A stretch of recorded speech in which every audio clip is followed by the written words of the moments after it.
Now, at long last, the trailer for Season 2 of The Mandalorian has dropped, and I thought it was good enough for what it showed and great for what it didn't show. And before I explain what I mean by that, just let me say that, as usual, I'm not going to be going through the trailer image by image or clip by clip, looking for every single little tiny clue or detail.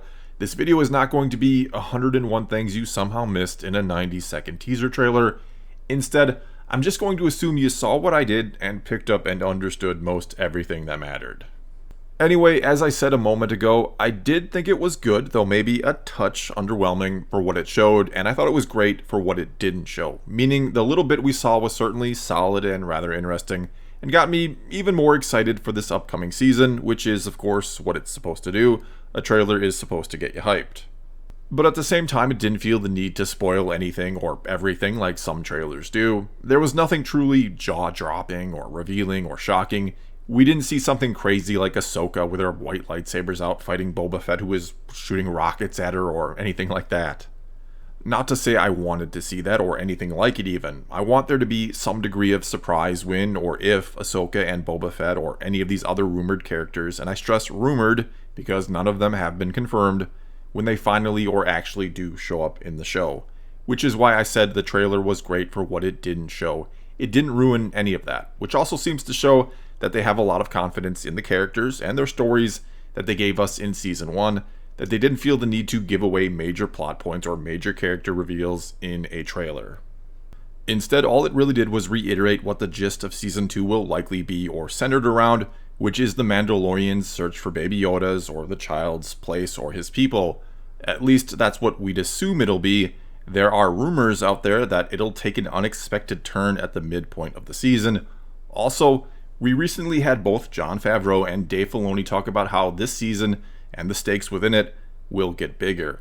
Which is no surprise really, because the stakes almost always get bigger with any show or story as it goes on.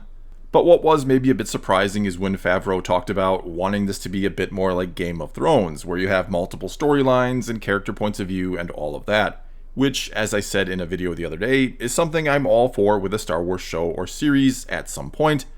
But I don't know if that's what I or others want from this show, from The Mandalorian.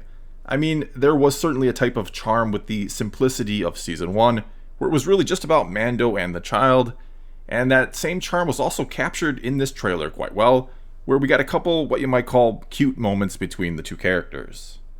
And I guess for all we know here, it's actually Disney and or Lucasfilm that are truly pushing for the show to get bigger and bigger, that they want it to be something that possibly draws in the same numbers that Game of Thrones did, and of course gets more people to subscribe to Disney+.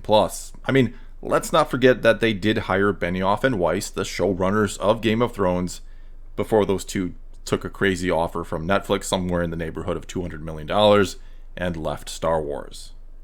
Anyway, here, getting back to the trailer, probably the only real true moment of mystery or intrigue was when we hear a voiceover from the Armorer, which was taken from Season 1, where she talks about battles from eons ago between Mandalore the Great and an order of sorcerers known as Jedi, and then we briefly get a glimpse of a cloaked and hooded figure that seems to be watching Mando and the child, but vanishes after a group of people walk by her, which leads to the child looking rather amazed, which was one of those aforementioned cute moments. And though we didn't get a really good look at this mystery figure, it did appear to be Sasha Banks, a WWE superstar, who was rumored, I don't think she was ever confirmed to be in this season, until now really, and she was rumored, and I hate how often I keep using that word, to be playing Sabine Wren from Rebels. And though nothing about this brief look at the character, who is again cloaked and hooded, we only see her face, either does or does not scream Sabine Wren. And if we had got a peek at her hair and saw it was colored blue or purple or something that might then suggest or hint at Sabine, who often or always has her hair colored, and from what I know of Sasha Banks, she also tends to have her hair colored blue, purple, or so on, which is honestly probably the source of the rumor that she's playing Sabine. Someone put two and two together and realized both the actress and the character tend to have colored hair. Anyway, though, just looking at her didn't suggest Sabine or anyone else really. The fact that we get a look at her while the Armorer is talking about both the Jedi and Mandalorians does imply some sort of possible connection to either or both of them, and Sabine certainly does have connections to both. She is, of course, a Mandalorian herself, and for years she knew, worked with, and was friends with both Kanan Jarrus and Ezra Bridger, two Jedi.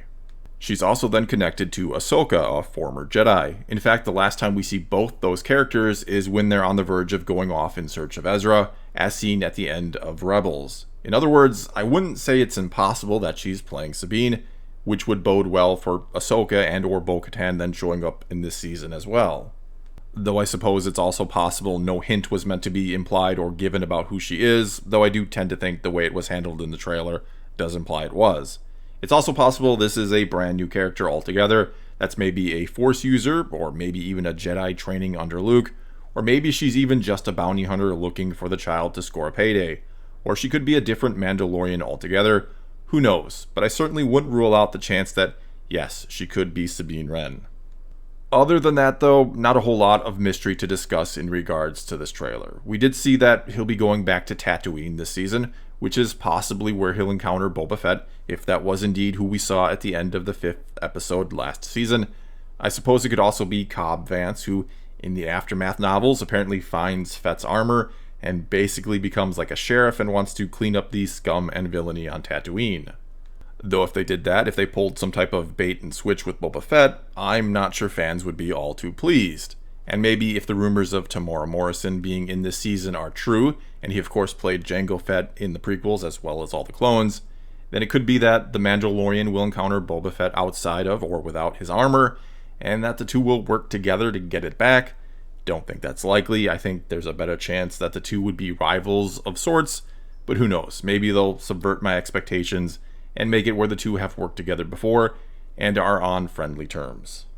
There were then certainly a few other cool out-of-context moments in the trailer, like the Razor Crest having a run-in with what I can only imagine are New Republic X-Wings. And it makes me wonder if what we see at the start of the trailer, the Razor Crest looking pretty banged up and heading slowly for a planet, is the aftermath of that encounter. Mando getting his whistling birds ready and the child then locking himself away in his little hoverpod was certainly humorous and another one of those cute moments. It also looks like we'll be seeing more of those TIE fighters with the folding wings, which is a great design idea that the Empire apparently didn't come up with until pretty late in the game. We got a look at Greef Karga and Cara Dune, letting us know that, yeah, they'll be back. No glimpse at Moff Gideon or anything related to the Darksaber, however, which is fine, because, again, sometimes less is more, or less is better. And though maybe this is a bit of an underwhelming trailer to some, I'd take this over a trailer that just shows us a bunch of new or rumored characters and gives away or hints at major plot points. All this did was remind us, or show us, that the Mandalorian will be looking for Baby Yoda's place in the galaxy for his people, and that it's probably going to be a heck of a ride. And we'll have to wait and see if this remains a relatively small and simple story, or if it grows and expands a bit, which, as I said, should be expected to some degree, or if this truly will expand into something much, much bigger, and if we're about to meet both new and old familiar characters, and to follow their stories as well, not just the story of the Mandalorian and the child. Well, that's all I've got for you this time. Now it's your turn to tell me what you thought of the trailer. Did it show too little, too much, or was it just right? Did it get you more excited for Season 2, or not? Whatever the case may be, leave a comment below and let's talk some Star Wars. And until next time, thanks for watching.